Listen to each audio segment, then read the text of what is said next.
What's on the wrap?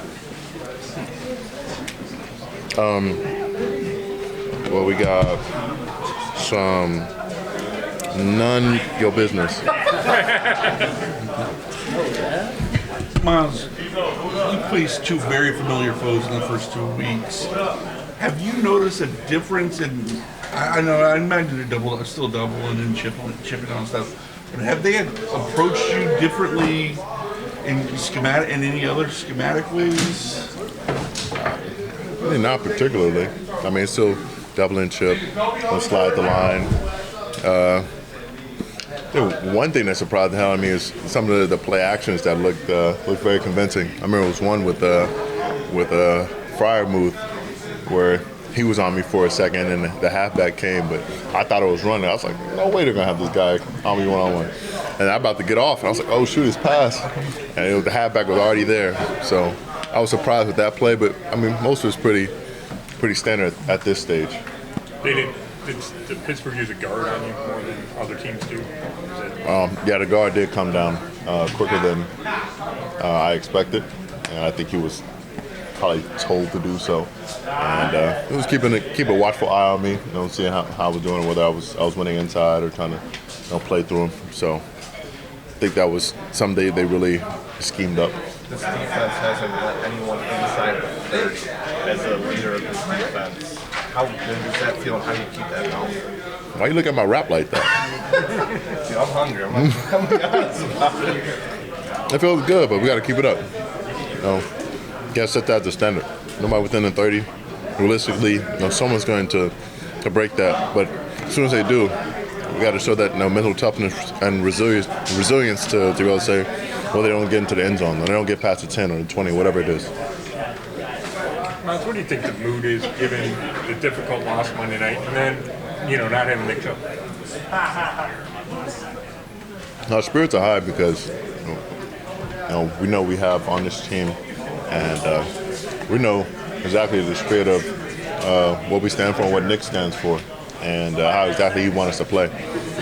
And he's still fully behind us and with us, and even though it's not physical right now, we've been able to talk to him and know how he feels, and he still has high hopes for all of us this season, and we're ready to roll without our main guy. Did Kareem Hunt kind of give you guys a morale boost in coming back? A morale boost? I wouldn't particularly say that, just because the morale never dropped. It dropped during the game just because it was the suddency of the injury and not knowing the severity of everything, and that really was a shock to everyone around. But I know 2 days later, guys were ready to roll, ready to shake that loss off and get back on the win column. So it's definitely a boost for us, especially on the offensive side, and I'm looking forward to seeing what he can do. And I know he's excited to get back on the field and play in this orange and brown. What can you say about trying to tackle a guy that's so big and powerful like him? What you mean? He looked like me. He looked like me, but like 1 inch shorter and like 15 pounds lighter. So, I mean, the guy is physically impressive. He's a hell of a football player. He's been doing it at a very high level for a while now. And you gotta come with a head full of steam and take those legs up. Gotta go for the ball. Gotta make sure he doesn't get those 5 steps into the ground and keep him off track. Once he's going downhill, gets that second level, he's very hard to stop. That's been that case for all of his career. When you try to tackle someone like that, and also kind of like in light of what happened with Minka and Sean, you just have to get him down any way that you possibly can. Or do you have it in your head? Oh, I can't go low, or I can't. No. Those things. How do you approach that? Minka didn't do anything illegal. He was playing the game I was supposed to play. It was very unfortunate which it happened. Nick getting held up, just planting his foot, and the hit and all that. That's not unlike what corners around the league do. This is something that's very common, and we're not going to do anything illegal to take Henry down. We're just going to go after the ball, hit his thigh boards, try to take his legs out, and keep the guy safe and healthy. But we're going to do our best to chop him down as well. You know what the run defense numbers were last year, and you guys are off to a great start. Is stopping Henry like proof that you guys have really transformed that run defense? Only as good as your last game, so we'll see after the game what the numbers are, but can't say that our run defense is so much better until we face this guy and we do well, and then we got to face the next guy. Can't be worried about what last game's numbers say. It's all about who you are when the lights turn on, because any given Sunday, things can change. What do you feel like this defense still needs to do?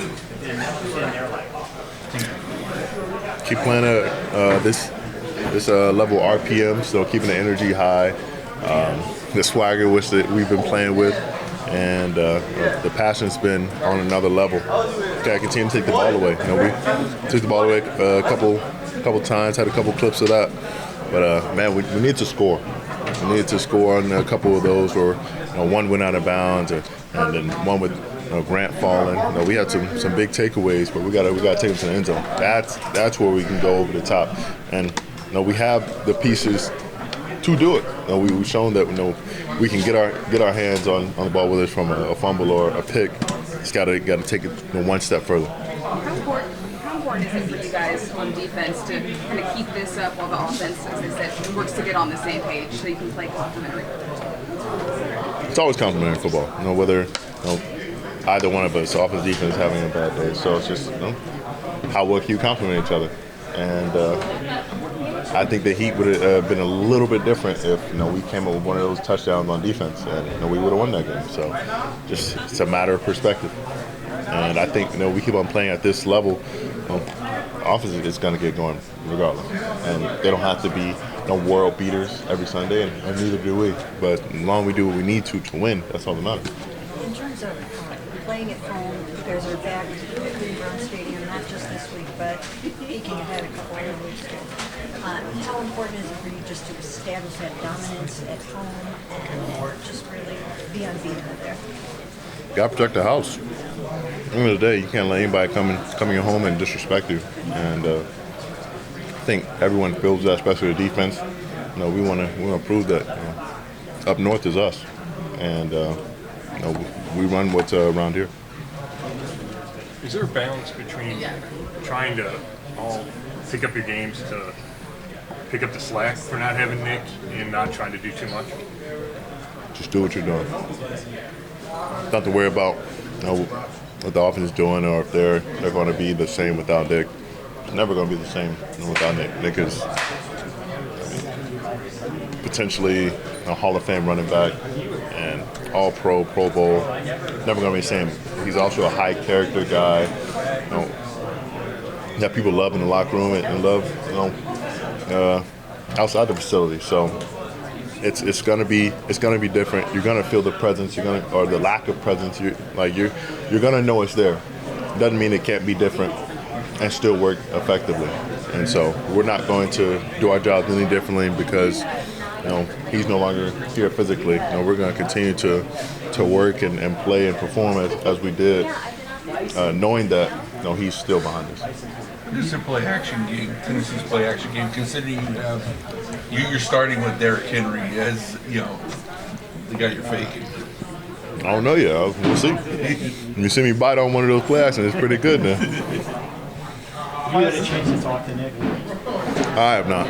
He's kept pretty private and tried to get messages to him through other people, but I know he's trying to, lock in and get ready for this journey ahead. What are some of the reasons that have you guys, you said a little earlier that, morale is different. What are some of the reasons that make you guys know and realize that even though Nick isn't here, you guys can still do everything you want to do this season? Because that's what great teams do. You fight through adversity. You're resilient through times of struggle and strife, and you keep on chugging ahead. Myles, is it difficult, like in a game on Monday night when they've just decided they're not going to let you do anything, so other guys are going to have to. Is that ever like a challenge, just mentally, to stay in the game? I swear it's, man, there's a couple of teams in particular. They are one of them, but it's tough. Let us try to be as disruptive as I can. And I know sometimes they might have a little target on me, but that's just an opportunity, man.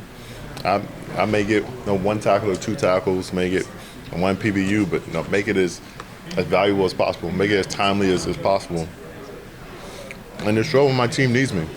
If I'm going to be the focus, or Z's going to be the focus, whoever it is, allow ourselves to be the bait, be the decoy, and let the other guys thrive for us to win this game or us to dominate this game, whether it's on defense or as a whole. I'm not going to hang my head or be mad about my numbers if we're having a great day on defense, because at the end of the day, someone has to make the play. If someone makes a big play, I'm happy for my brother, I'm happy for my team. I'm not going to be selfish and say, no, I got to make that play every time. As long as we do it, job's done, I'm happy. Is that a mindset you've had to learn a little bit? Like, I'm sure when you were younger in the league, you wanted to just get sacks all the time, and I'm sure you still do. But have you sort of had to learn that mindset a little bit? I don't want to say as I get older, but as you get more experience, you start learning. You can't make every play. Teams are going to scheme you where you're going to try to take this one guy off the field and say, all right, you guys make the play with it. The rest of the D-line or DBs, linebackers, y'all make the play, whatever it is. But sometimes you're able to fight through that. Sometimes you're able to beat the scheme. Other times, you just have to take advantage of how you can when you have those times where those 2-3 guys on you. There's a one-on-one over here, and we're ready for that. We allow those other guys to make plays. And when my time comes, when I have a one-on-one, I'm gonna do my thing. I'm a boogie. But until then, I'm gonna beat off the guys around me and play off that energy. Myles, can you talk about how Dewan did in his first NFL start against T.J. Watt? The boy played well, and you can't expect them to hold up, for some of the long duration of those plays. But for the majority of the snaps, he played very well, especially against a high talented and experienced guy like T.J. Keeping him off balance, changing up his sets, frustrating with his length and his strength. He continues to play with that and grow. He can be a dominant force. You just got to keep on taking those steps and have a lot of consistency in this game. What's it like seeing Hub over there right there? Man, bittersweet. Know that he was here for a while. He's a great guy, great family, and always a joy to be around. But at the end of the day, we gotta get after him. We gotta get after the whole line, and it's nothing personal. We'll still smile and dap him up before, during, and after the game. But when that play starts, and between those 6.16 seconds, it's we out for blood. Confidence that this offense is going to pull together and get rolling soon? Practice. Watching everybody at practice, seeing everybody work. It's a new week and new opportunities, and it's new blessings. And how about Deshaun?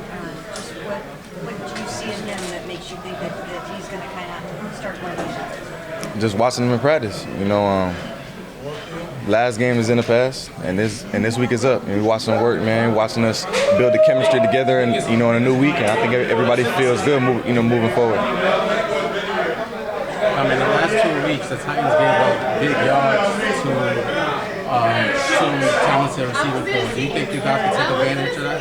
I think that's the perspective we got to have going into every week, is that we're trying to take advantage of the defense. As a receiver, that's always our main focus. So, yeah. Ryan, you saw obviously Kevin moving you around and using you a ton of different ways during training camp and stuff.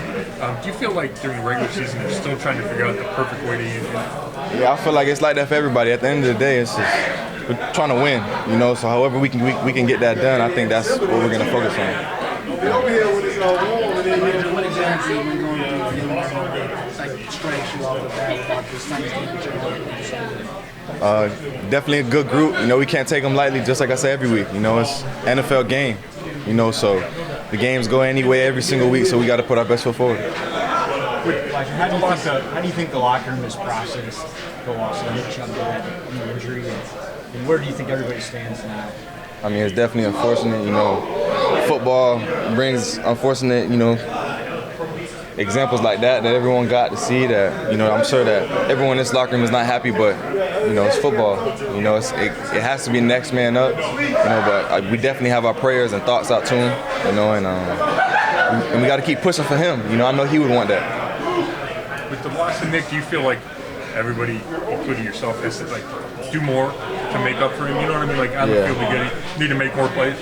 Yeah, I mean, I feel like we just got to do what we do. He was a big part of our offense, of course, and I know that part will be very missed by every single person in his locker room. But it's next man up. And what he has said in the slight conversation that we had with him as well, he wants us to keep going as well. So I think that's the best thing that we should do, is win. What have you seen in Jordan Ford throughout the season? I know he missed a lot of camp, but what have you seen in him that makes you think he's going to go out there and excel? I mean, I don't think he has a choice. That's something that's going to be repetitive. When people go up, I don't think they should have the mindset of don't blink, because things like this happen. It's football. I know it's important for you guys to get on the same page offensively, but how important is it for you guys to get on the same page as the defense and have two really big games and play that complementary football you guys talked about? We definitely need to play. It's a team game. It's all three phases of the game, and I feel like we all got to do a better job of excelling and making that flow. And that's definitely our plan. What do you think more to do better yourself as you play against the Titans? Just execution. That's ultimately what the whole game is. Whenever I look at myself, I always want plays back, and I think everybody thinks like that. But I try to go into the game trying to be perfect, as much as I can, even though I know that I won't be. But that's the perspective that I have on myself. Do you feel like the opportunities have been there the first 2 weeks to have a bigger impact? Yeah, definitely been there. For whatever reason, I always put it on myself. How can I make it?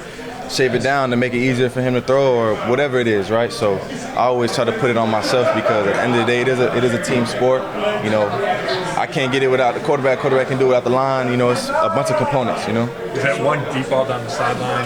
Is that one? Yeah, I want that bad. I want that bad for sure. But I got this game for it.